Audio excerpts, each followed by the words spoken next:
What if I told you the richest person in Dubai isn't just measured by money, but by absolute control? Not headlines, not fame, but decisions that can reshape a city overnight. Behind the skyline, the islands, and the tallest tower on Earth, there is one man pulling every lever. Stay until the end, because we'll reveal the single decision that turned a desert into a global empire. The man who turned a desert into a global empire. When people talk about Dubai, they usually start with glass towers, artificial islands, or supercars lining Sheikh Zayed Road. But none of that explains the real story. Dubai is not a miracle, it is a decision. And behind that decision stands Sheikh Mohammed bin Rashid Al Maktoum, a man who quietly rewrote the destiny of a desert city with absolute authority. Holding the rare dual role of ruler of Dubai and Prime Minister of the United Arab Emirates, Sheikh Mohammed occupies a position almost unmatched in modern governance. He does not simply influence policy, he creates the system. His personal wealth is estimated at $4 billion, but that figure barely scratches the surface. Real power is not measured by net worth, it is measured by how many industries move when one man decides to act. Dubai did not grow by accident. In the early stages, the city had no oil reserves comparable to its neighbors. What it did have was a ruler who understood one brutal truth: dependence is weakness. Instead of waiting for oil money to run out, Sheikh Mohammed pushed Dubai into aviation, logistics, tourism, real estate and finance, decades ahead of the region. Under his leadership, projects were not debated endlessly, they were executed. Emirates Airlines, now worth tens of billions of dollars, was built as a strategic weapon, not just an airline. Dubai Ports World, controlling ports across multiple continents, positioned Dubai as a global trade artery. These were not luxury projects, they were infrastructure designed to generate power. The most visible symbol of that mindset is Burj Khalifa, a structure valued at approximately $20 billion. It was never about height, it was about psychology. When the tallest building on Earth rises from the sand, the message is clear: this city is no longer peripheral, it is central. Sheikh Mohammed's approach to governance mirrors his personal discipline. Decisions are centralized, speed is prioritized, failure is tolerated only once. His authority is not ceremonial, it is operational. Every major transformation in Dubai traces back to one imposed vision, executed without hesitation. This is why comparing him to traditional billionaires misses the point. He is not building companies for exits, he is building a city as a system. Airlines feed tourism, tourism feeds real estate feeds finance, finance feeds global influence. Each layer reinforces the next. Dubai today is proof that wealth alone does not create empires, control does, and Sheikh Mohammed understood that before anyone else in the region. If this part made you rethink how real power is built, leave a comment below with your perspective. And stay with us, because in the next part we'll explore the private assets, hidden costs and personal luxuries that reveal how this power is protected behind closed doors. Bloodline, discipline and early power. Power in Dubai was never accidental. It was inherited, trained, tested and refined across generations. The Al Maktoum family has ruled Dubai continuously since 1833, long before oil, skyscrapers or global capital arrived. For nearly 2 centuries, authority was preserved not through fear alone, but through discipline embedded into bloodline. When Sheikh Mohammed bin Rashid Al Maktoum was born into this lineage, his future was never framed as luxury, it was framed as responsibility under pressure. From an early age, the expectations were clear. Leadership was not a title to inherit, but a system to master. Unlike many heirs raised in insulated royal environments, Sheikh Mohammed was deliberately sent to the United Kingdom for formal education. This was not cultural exposure, it was strategic conditioning. British military discipline emphasized hierarchy, execution speed, accountability and chain of command. These principles would later define how Dubai itself would function. When he returned home, power was introduced early and without delay. At just 22 years old, Sheikh Mohammed was appointed Minister of Defense, placing him in charge of national security decisions involving billions of dollars in military infrastructure, logistics and regional coordination. At an age when most leaders are still learning theory, he was already managing real consequences. This early appointment was intentional. The family understood that authority must be tested young while mistakes could still be corrected internally. Leadership forged under supervision produces obedience to structure, not ego. Sheikh Mohammed learned that hesitation costs money and disorder costs stability. Before ascending to ultimate leadership, he was placed in command of the Dubai police force, a role that exposed him to the city's operational reality. Crime, corruption, inefficiency and human behavior were no longer abstract concepts. They were data points. This period shaped his intolerance for delay and his belief that control is achieved through systems, not speeches. Under his watch, law enforcement became a mechanism of speed and visibility rather than fear. Processes were streamlined, authority became centralized, decision chains shortened. These methods later scaled far beyond policing. What distinguished Sheikh Mohammed from traditional rulers was sequencing. He did not inherit power and then learn governance. He learned governance before inheriting power. By the time he reached the highest offices, authority no longer felt symbolic. It felt operational. This discipline extended inward, even within the royal family. Privileges were structured, access to state resources was monitored, loyalty was expected, independence was tolerated only if it strengthened the system. This internal order prevented fragmentation, a weakness that has destroyed dynasties far richer on paper. The result was a leadership style that treated Dubai less like a kingdom and more like a corporate command center, capable of deploying tens of billions of dollars with speed, silence, and precision. But discipline alone does not build empires. Control must eventually scale into ambition, and that is where Dubai's transformation truly began. Engineering Dubai's rise.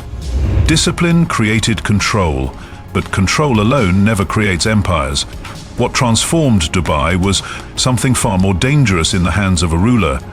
Engineering vision backed by unlimited capital and zero hesitation. When Sheikh Mohammed bin Rashid Al Maktoum began reshaping Dubai, he did not ask what the city was, he asked what it could dominate. Geography gave him desert and coastline. Capital gave him leverage. What followed was a deliberate construction of power pillars designed to lock Dubai into the global system. The first pillar was aviation. Emirates Airlines was never built to compete on ticket prices. It was built to control movement. With an early fleet investment exceeding $10 billion, Emirates positioned Dubai as a mandatory transit hub between Europe, Asia, and Africa. Every long-haul route became a funnel. Every connection strengthened Dubai's relevance. Planes did not just move passengers, they moved influence. Next came logistics. Dubai Ports world expanded aggressively across continents, acquiring terminals in Europe, Asia, and the Americas. By controlling ports, Dubai inserted itself into global supply chains without owning the goods. DP World's infrastructure assets grew to a valuation exceeding $70 billion, quietly turning trade dependency into geopolitical leverage. Technology followed. Dubai Internet City was not a startup playground. It was a controlled ecosystem. Global tech giants were offered tax incentives, regulatory flexibility and infrastructure in exchange for physical presence. This move locked data, talent and capital into Dubai's orbit while maintaining sovereign oversight. The goal was simple: innovation without loss of control. Then came spectacle. The Palm Islands were never about housing demand, they were a statement.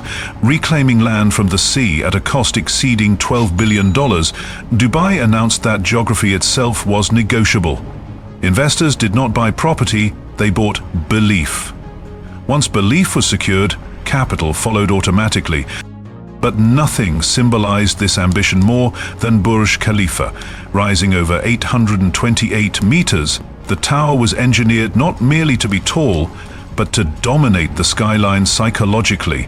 Valued at approximately $20 billion, it served no essential economic function proportional to its cost. That was the point. Burj Khalifa was not built for tenants. It was built for perception. Every global broadcast, every photograph, every record reinforced a single message. Dubai does not compete, it defines scale. Each project served a specific role. Aviation moved people, ports moved goods, tech zones moved data, real estate moved capital, architecture moved narrative. Together, they formed an integrated system designed to make Dubai indispensable across finance, tourism, logistics, and technology. Crucially, these pillars were not developed sequentially, they were deployed simultaneously. Speed removed resistance, capital silenced doubt. Centralized authority eliminated delays that crippled democracies and fractured monarchies alike. Within 2 decades, a city once dependent on oil positioned itself as a global command node. Not a manufacturing center, not a military power, but a platform where money, movement, and ambition intersected. Yet this scale introduced a new risk. When a city becomes a system, its stability depends entirely on the hand controlling it, and the larger the machine grows, the less room there is for error.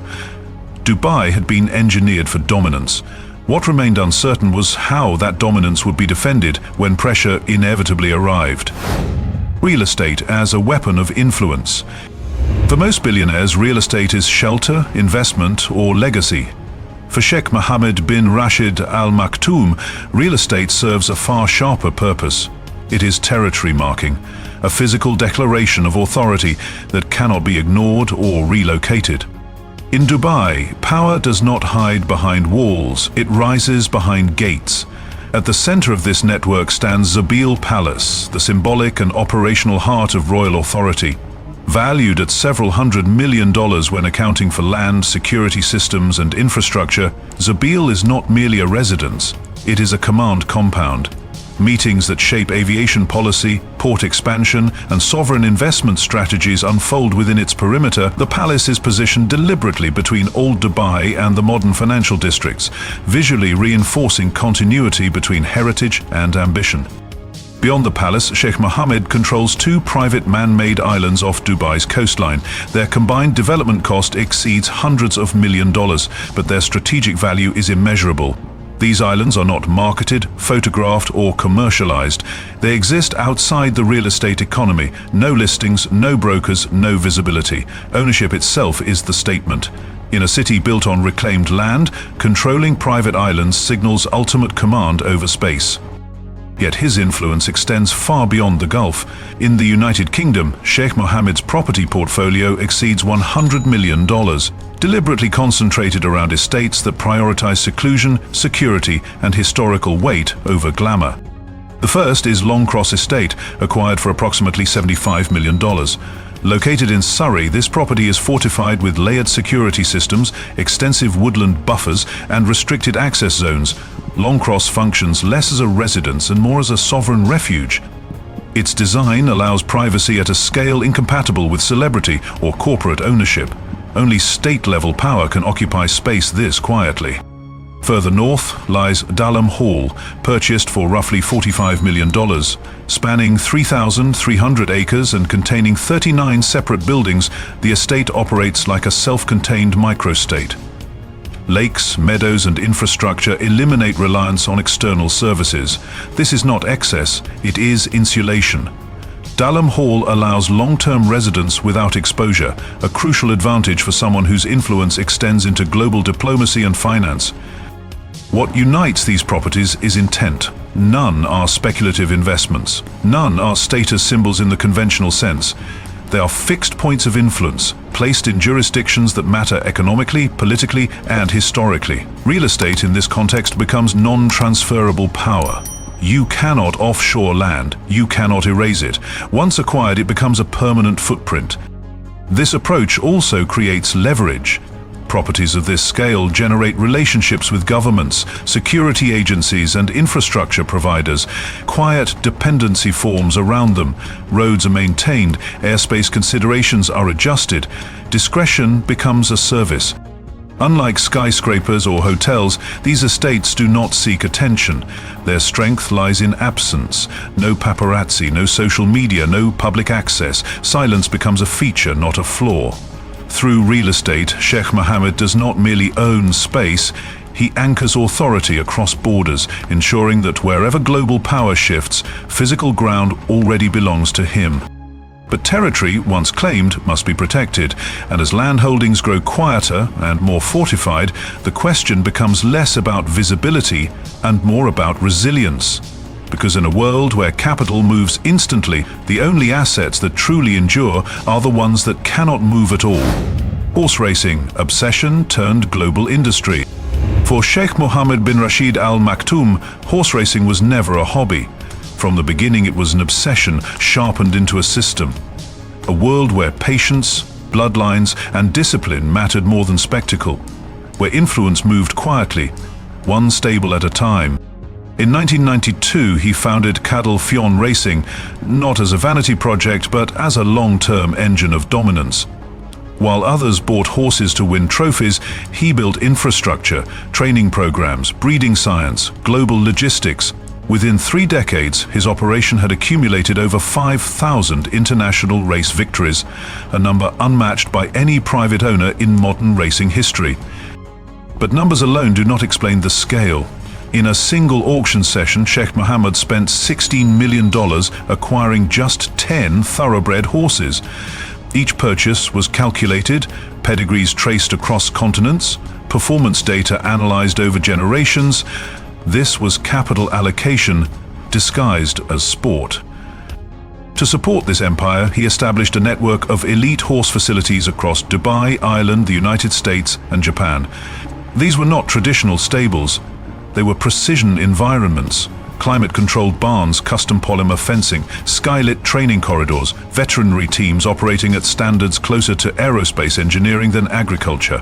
Annual operational costs for these facilities quietly reached tens of millions of dollars, absorbed without hesitation. At the center of this ecosystem stands Medaglia de Oro, recognized as the most expensive breeding stallion in the world. His stud fee alone is $200,000 per mare, a price that instantly filters access. Only elite breeders, sovereign families, and legacy racing dynasties are allowed into that circle. Every breeding decision becomes a conversation, every contract a relationship. This is where horse racing transforms into diplomacy. Racecourses in Ascot, Chantilly, Kentucky, and Tokyo become neutral ground. No press conferences, no treaties, just private lounges, rare vintages, and shared ownership structures. Deals are not announced, they are understood. Invitations to these spaces are currency, exchanged only among those who already wield power. Importantly, Sheikh Mohammed never positioned himself as a celebrity owner. He avoided cameras, he avoided theatrics. His presence was felt through results, not appearances. Horses ran under his colors. Trainers spoke quietly. Victories accumulated without celebration. The sport also offered something rarer than profit or prestige: insulation. In a world of shifting alliances and volatile markets, horse racing operates on centuries-old codes. Trust, lineage, reputation. Once established, they are difficult to dislodge. Through racing, Sheikh Mohammed did more than dominate a sport.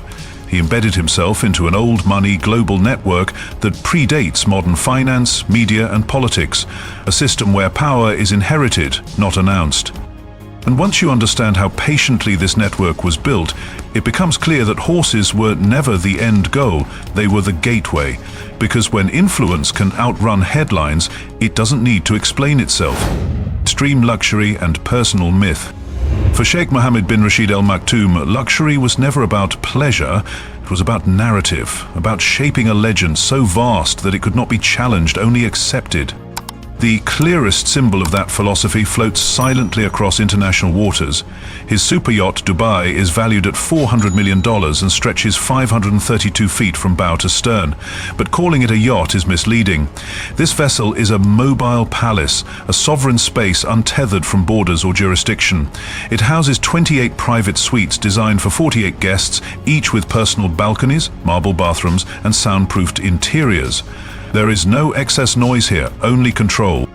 Inside, the amenities read like a private city, a full-size cinema, a gym engineered for long-term residents, multiple infinity pools positioned to remain unseen from the horizon. Beneath the deck lies something few owners ever admit to possessing, a private submarine, designed not for exploration but contingency, an exit strategy valued not in money, but in preparedness. Above it all sits a helipad capable of landing a Black Hawk helicopter, itself valued at $6.7 million. The implication is subtle but unmistakable. This is not leisure travel. This is command mobility. Yet the yacht is only one chapter of a larger mythology. Years earlier, Sheikh Mohammed married Princess Salama in what many historians still describe as the most expensive wedding ever recorded. The celebration lasted 7 days, not inside a palace, but within a custom-built stadium seating 20,000 guests. The structure alone cost hundreds of thousands of dollars, erected solely for a single event, then dismantled. There were no press releases, no broadcast rights. Those invited understood they were witnessing history, not entertainment. This pattern repeats across his life. His luxury is never commercialized, never monetized through visibility. It exists to establish hierarchy. Unlike billionaires who turn assets into branding opportunities, Sheikh Mohammed allows his possessions to remain largely undocumented.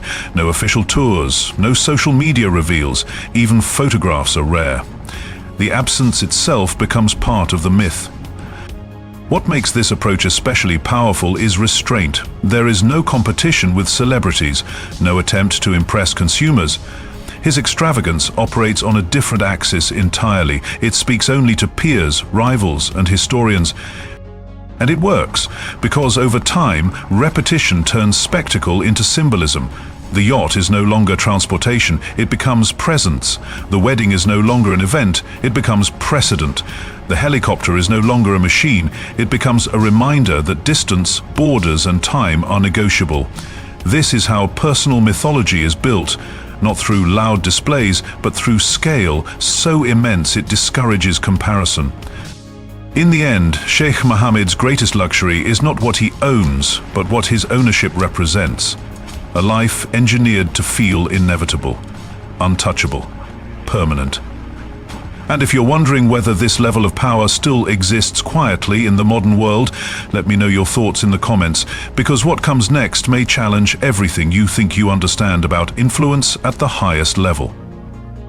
After watching this story, 3 powerful lessons become impossible to ignore. First, true wealth is not cash, it is control over systems, airlines, ports, real estate, logistics, and even culture. Money follows power, not the other way around. Second, vision beats luxury. Private islands, mega yachts, and billion-dollar estates are not indulgences, they are symbols of permanence. Designed to send one message to the world, this power is not temporary.